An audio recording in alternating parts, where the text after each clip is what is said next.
тебе како човек кој што стои на чело на Универзитетската клиника за гинекологија и акушерство за новините во законот за регулирање на правата на абортусот кај жената.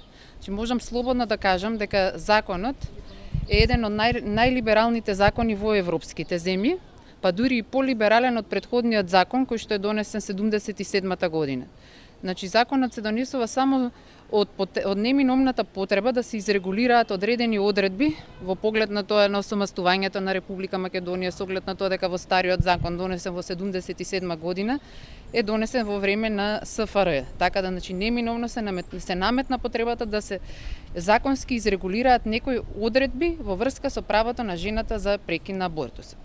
Значи повторно жената има право на абортус. Воопшто не е, значи со новиот закон, воопшто не е спречена можноста на жената да одлучи за својата судбина. Значи дали ќе го роди детево, дали ќе ја прекине бременоста, останува нејзина одлука. Дури можам да кажам еден полиберален чекор во новиот закон, ако во претходниот закон стоела точката дека мора да постои согласност и од сопругот, значи таа точка е исфрлена во овој закон. Значи многу полиберален од претходниот. Новина е дека потребно е да има ултразвучна верификација, што е значи сосема нормално. Во 77 година знаеме значи каква била опремата, значи немало ултразвучни апарати, меѓутоа на денешно време во 21 век сосема се подразбира дека секој еден гинеколог за да одреди, за да детерминира дека постои бременост, покрај значи оној биохемиски тест на бременост, неопходно е да се направи ултразвучен преглед. Дали досега се професионалец, некако директор на клиника, имате некакви забелешки?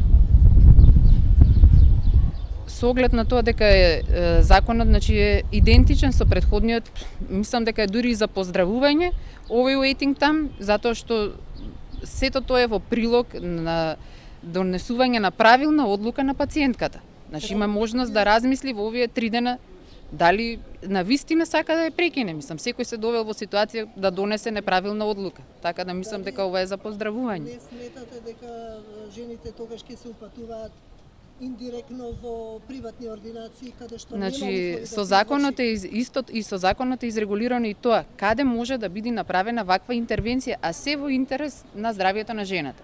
Имено абортусот како интервенција носи многу ризици по здравјето на жената. Значи ризик од перфорација, значи дупнување на матката, што може да доведе до губење на матката кај жената и неможна за повторно забременување. Понатаму можност од инфекции кои што жената ќе доведат до инфертилитет.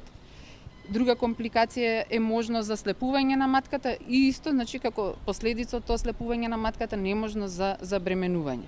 Значи, токму поради тоа, со новиот закон е изрегулирано во кои здравствени установи може да се врши ова интервенција. Значи, оние здравствени установи кои ги исполнуваат условите, значи здравствени установи од секундарно и терцијарно здравство, кои ги исполнуваат стандардите кои точно се дефинирани со законот.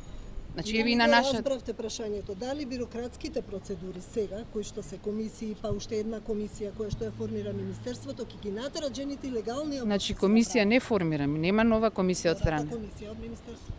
Нема комисија, не, овде погрешно сте разбрани. Значи нова комисија од министерство нема, значи полно исто. Еве женава значи доаѓа на првостепена на гинекологија и втора не, на погрешно сте информирани. Така министерот кажа. Не, погрешно сте информирани, значи нема комисија таква. Значи доаѓа единствено во советувалиште, а после 10-та недела, како и до сега, значи се правеле големи абортуси над 16-та гестацијска недела. И сите тие абортуси секако дека се прават во болнички установи, да речеме како нашата. И сите тие трудници поминуваат на таа медико-етичка комисија. Значи се земаат во предвид социјалните прилики, несредени брачни односи, психолошка состојба на жената, така да тоа било и претходно, не е ништо сменето. Таа еве медико-етичка големи Ама не, вака сега, значи оваа второстепена комисија се однесува на прекин на бременоста над 16-та гестацијска недела. А овие малите абортуси воопшто немаат допир со таква комисија. Значи тие имаат допир само со советувалиште од социјален работник и психолог, што впрочем е практика, значи со години на нашата клиника. И на таквата комисија, доколку се одлучат, еве го потполнуваат оваа согласност за интервенција. Дека си ги превзема ризициве, значи во кои се укажуваат, на кој начин, значи точно е опишана процедурата на кој начин се прави, дали се работи за мал или за голем абортус, така да пациентката си ги прифаќа ризициве. Директорка, колку жени годишно со компликации ви доаѓаат во претходно направен абортус во приватни ординации? Па сега не би можела точно Дали да ви ви доаѓа кажам во малку број. компликации? Значи секако дека имало во оваа година не памтам дека имало таков случај, меѓутоа и законски не е дозволено вршење на абортус во такви установи. А колку Значи, случаи мора- имате да речеме една жена да абортира Два пати, или три три пати годишно? И за тоа не би можела да ви кажам, меѓутоа ретко која жена би се осудила толку често да прави абортус, евентуално мислам ако има нели толку несредени односи, социјални прилики. Значи ретко која жена, немам таква информација дека некоја абортирала 2 пати годишно. Значи секоја жена и после интервенцијата пак поминува едно кратко советување во кое што и се даваат совети за контрацепција како би се заштитила од наредна несакана бременост. Има такви случаи или нема, бидејќи во тие законските решенија излегува дека има како Значи има тоа епидемија? во законот стоел и во претходниот и во новиот. Значи тоа е сосема идентична точка. Меѓутоа секогаш се зема во предвид психолошката состојба на жената, социјалниот статус во семејството, нарушените брачни односи, значи тоа секогаш ќе земено во предвид.